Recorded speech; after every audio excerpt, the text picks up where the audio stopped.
চন্দ্রগ্রহণ আমরা প্রায় সবাই দেখেছি, কিন্তু অনেকেই হয়তো আমরা জানি না কেন চন্দ্রগ্রহণ হয়। চলুন অল্প সময়ে খুব সহজে জেনে নেই চন্দ্রগ্রহণ সম্পর্কে। আমরা সবাই জানি চাঁদ যেমন পৃথিবীকে কেন্দ্র করে ঘুরছে, তেমন পৃথিবীও সূর্যকে কেন্দ্র করে ঘুরছে।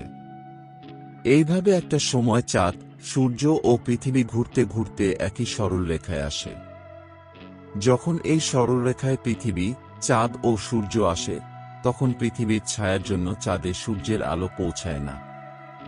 ফলে চাঁদকে তখন কিছু সময়ের জন্য দেখা যায় না। অর্থাৎ পৃথিবী পৃষ্ঠের কোনো দর্শকের কাছে চাঁদ আংশিক বা সম্পূর্ণরূপে কিছু সময়ের জন্য অদৃশ্য হয়ে যায়। ঠিক তখনই আমরা এই ঘটনাটিকে চন্দ্রগ্রহণ বলি। পূর্ণ চন্দ্রগ্রহণের সময় আমরা চাঁদকে লাল বর্ণের দেখি।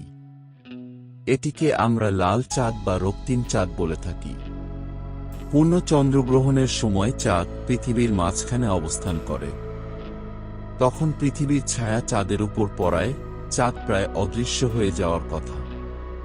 কিন্তু তখনও সূর্যের আলো পৃথিবীর বায়ুমণ্ডলের জলীয় বাষ্প, ধূলিকণা ও গ্যাস দ্বারা প্রতিফলিত হয়ে চাঁদের উপর পড়ে। ফলে পৃথিবী থেকে আমরা চাঁদকে কিছুটা হলেও দেখতে পারি। আমরা জানি লাল বর্ণের আলোর তরঙ্গ দৈর্ঘ্য অন্যান্য বর্ণের আলোর তুলনায় বেশি হওয়ায় এটি সবথেকে কম বিচ্ছুরিত হয়।